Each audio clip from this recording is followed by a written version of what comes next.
and gentlemen, as in the beginning we were talking about the shift in geopolitical realities, a key impact of the recent events is a very persistent, if not permanent, shock in the supply of oil and gas around the world.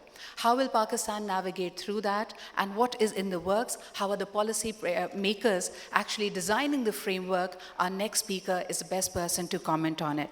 Ladies and gentlemen, please join me in welcoming, on the subject of investment and industrialization are critical to sustain economic growth, the Honorable Federal Minister for Finance and Revenue. Please welcome Mr. Shaukat Tarin.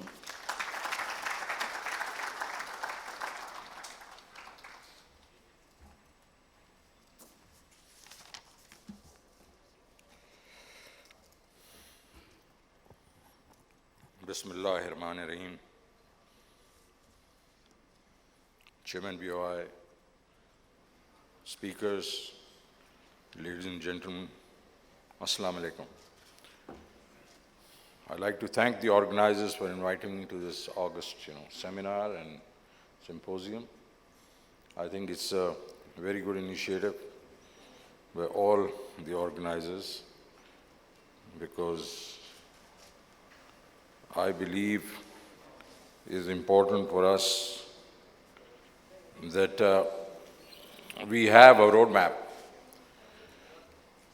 Whenever we have been discussing, what kind of steps should we be taking, I think the investors and people who are already in Pakistan, Overseas Chamber, Pakistan Business Council, and the others, they've always reminded us that there is no medium to long-term, planning. I mean, we do not have policy framework which can guide them for investments. And when they make long-term investments, they obviously need, guidance from the government, what they plan to do. So today's topic obviously is petrochemicals, and I know nothing about it. So I'm going to admit that and not bore you with my written speech, which was written by some bureaucrat. So I am going to just get back and do what I think I do best, which is I will tell you where is the economy and how are we moving the economy forward, and that should interest you, because unless you do not have a robust economy with a decent growth rate, I think you cannot make those decisions which you plan to make. So let's start, looking at where we are today. But just to give you a historical background, in the 60s, we were the fourth largest economy in Asia. We were bigger than South Korea, twice as big as, Saudi Arabia and Thailand. And we were only, obviously second to Japan, China, India. And so what went wrong? What went wrong? We had a massive nationalization in 72, 73, followed by another, misadventure when the military dictator of those times, put us into this Afghan war in 1979. It was not our war, but we went into that and suffered, because there were millions of Afghanis which came to Pakistan, and we kept fighting till, it ended in 1987, 88. But by then, we were deep into the war, and frankly, the Mujahideens and others who obviously had fought the war were left with us, just like a big bag which we had to hold, and everybody else left. And so what did we do? For the next 10 years, we obviously dealt with that situation till, we went to another, kind of war, which was the 2001 war on terror. And all that, meant that we again lost another 10 years. So all these things meant that the Pakistan, economy suffered. We not only suffered casualties, we also suffered, economic losses. And then we obviously had a democratic government come again, in 2008. 2008 to 2018, I would say, uneventful, kind of economic performance. because even in those years, we did not fix the kind of, structural imbalances, structural flaws which we had. And all through this period, which is I would say 25 to 30 years, since 2019, 72, 73, we just kept building, we kept on, kind of living with the structural imbalances. And what were the structural imbalances? Structural imbalances were that our tax to GDP was pathetic, was, always hovered around 10%, which is not enough to meet, not only the current expenditure, but also the development expenditure. We, of course, had a mismatch between our exports and our imports that would always put pressure on us. But another structural imbalance which continues even today is the saving rate. Unless you have a saving rate which can support 6 to 8% growth rate, which means that your saving rate should be north of 25%. We always had a saving rate which hovered around between 13% to maybe 18%. So not good enough to to sustain a growth rate of 6% plus. Then we also, the productivity in our industrial sector, once, the investments stopped, because after nationalization, who the hell would just invest in Pakistan, because they were not even treated very well once the nationalization took place. So productivity went down. Agriculture, we just ignored. We thought this is a given, that we will produce wheat, we will produce, other food items. So it was given. So we never focused on improving the productivity of the agriculture sector. So guess what? We are food short as of now. We are a food deficit country as of now. So no structural changes, etc.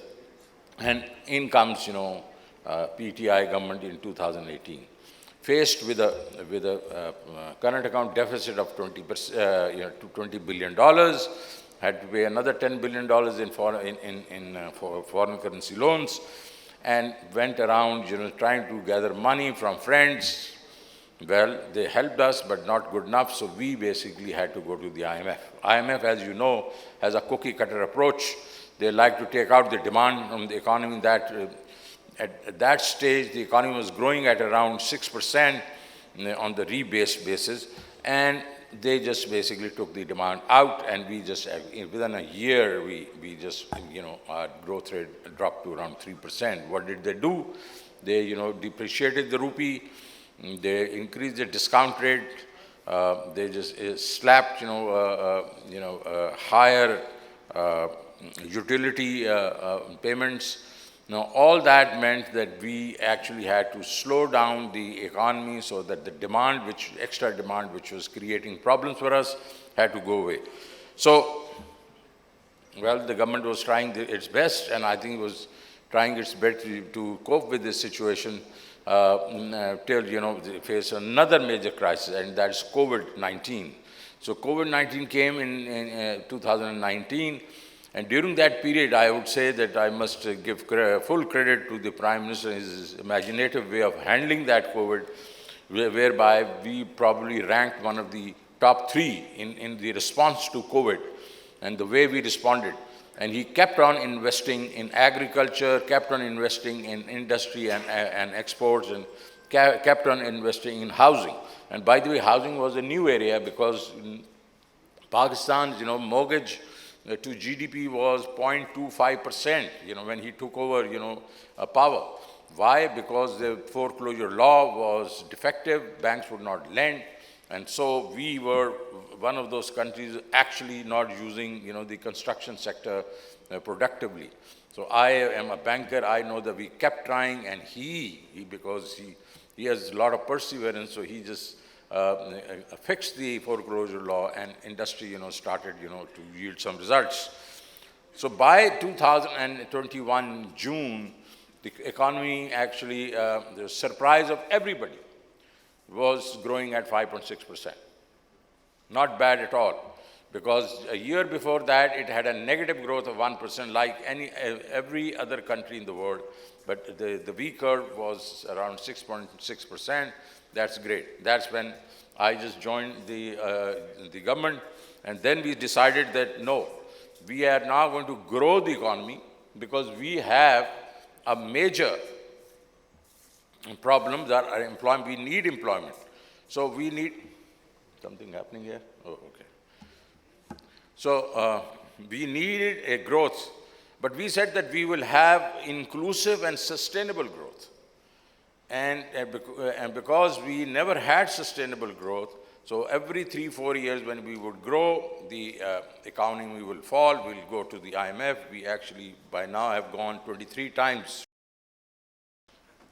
So the banking sector, the financial sector has to become partner in the growth of the economy, and I think it is not. We also have to make sure that the progress we have made on the housing and construction sector, we keep doing it, because all over the world, the housing sector is, X percentage of GDP. In the US, it is almost 80%, and in India it's 10. In Thailand, it is 26, around 40% in Malaysia, and we are less than 1%. So unless we do not, and this is, kind of widespread, growth when and even growth all over the country. When you do construction, 40 industry actually starts, growing. So that's very important. Then, obviously the social sector. I think we have spent a lot of money on ACCA and some very, very good programs in ACCA, whereby we just went to the lower segments of our society and we said, we will take care of you. Then we said, as I said, inclusive. And when we said inclusive, we started programs like Kamyab Pakistan program, Kamyab Jawan program. And, people will say, oh, these are those political programs which governments introduce. No, sir. They are not political programs. They are, yes, political in a sense that Imran Khan wanted to just set up a Rasat-e-Madina, where it has to be a welfare state, where the lower segments of our society have to be looked after.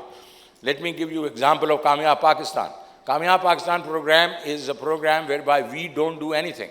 There is a number 5771, they just dial in, they give their ID card number, it goes to the ASAS database, goes back to a pool. And where, these, entities like Akhuwat, NRSP and others, and they are not government-owned entities, they pick up those names and they go and talk to them, negotiate the loans and give it to them. Totally transparent.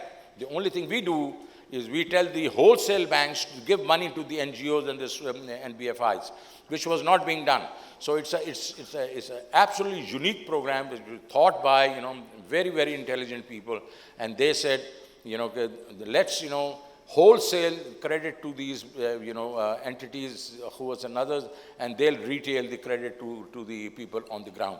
Absolutely phenomenal, and it is happening. We are probably going to hit around 10 to 15 billion rupees a month, which means 4 million families in 3 to 5 years will get, agriculture loans interest-free, for business interest-free, for housing interest-free. Obviously, we have a huge, what we call a Sehat card, which is a phenomenal, product, for every family, and then we'll give skill training to everybody. A complete package for 4 million households.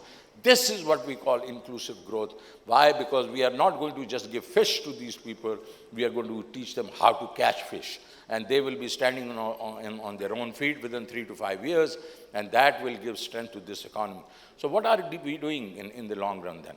What we are doing over there is, in the long run, is we want to have an inclusive and sustainable growth which will carry us into the next 20 to 30 years, and that's when we will become an economy, what it used to be, the 4th largest economy in the 60s. Maybe even in the next 10, 15 years, we are not the 4th largest economy, but we certainly will be in one of the top 10 economies in Asia. And once we have that stable economy and stable economic growth, I think you guys in petrochemical who know more about petrochemical can invest. Thank you very much.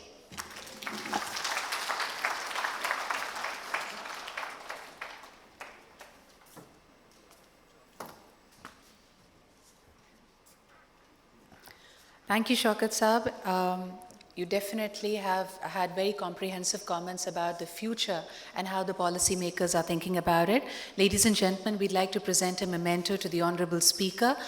We're very grateful, sir, that you could make time and be here. For this, may I request Mr. Sajid Aslam of ACCA and also the Chairman BOI, Mr. Asfar Ehsan, to present this memento to the Honorable Federal Minister. Thank you, Shaukat Saab, for being our opening keynote speaker.